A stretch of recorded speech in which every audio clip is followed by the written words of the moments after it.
Hello, I'm Chef Donald McMillan.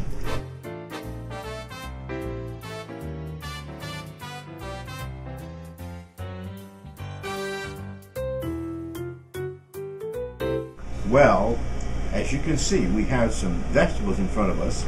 Celery, carrots, onions, and some herbs. These are all going to be part of our stock, but I thought it'd be a great idea to show you how to use a knife and also how to create a wonderful diced vegetable for whatever dish you want to prepare. Okay, so let's go ahead and peel our carrot first. Have this wonderful little handheld device, just goes back and forth like that. Cut it down through here.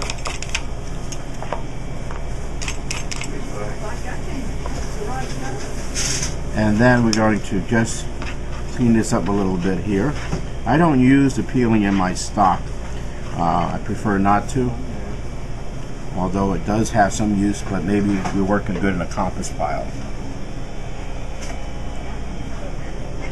So now, with our knife, we'll just remove the ends of the carrots, and if you'll notice, the carrot rolls around a lot, so I'm going to straighten that out by just going ahead with the knife on top of the carrot like that, and just push down and slice. So now I have two halves, flat side down, and then I'm going to go ahead and I'll be able to cut my carrot without it wobbling around on the board. So now it goes in that manner, and what I'm going to do is go ahead and dice it.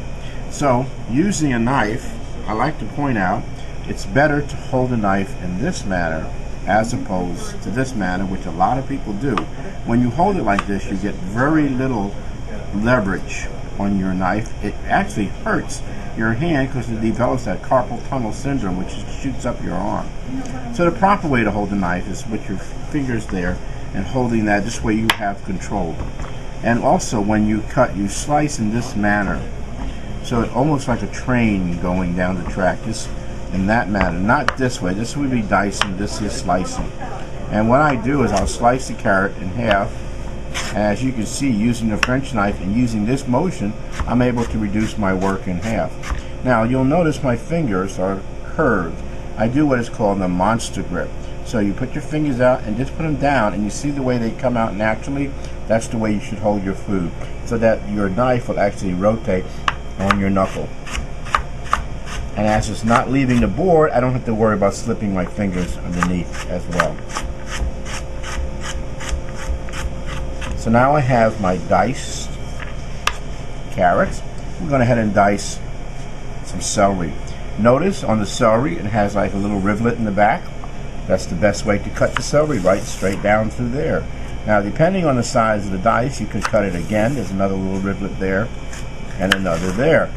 And remember that little motion I was telling you about. Instead of cutting the whole length of the celery, we cut the celery in half, and we cut our workload in half as well, just by using this motion. Again, the knife point does not leave the board, stays on there, and you're just feeding the celery or carrots or onions, whatever, through there. So there's the dice. So now we have diced carrots, diced celery, and the next thing we want to do is dice an onion. And to do that, we remove this part, which is the flower part, and then we go down to the bottom with the root and move part of the root, not all of it. Notice there's still more of the root intact. And then we'll take our knife and divide the onion in half. So it's divided in half like that. And then you'll notice the root is still there, and we'll just peel off the 1 or 2 layers of the outside of the onion that we probably wouldn't use anyway. And then once you do that, take the flat side of the onion on the cutting board, just like that, and we're going to have a little invisible line so that the knife point doesn't go beyond the root.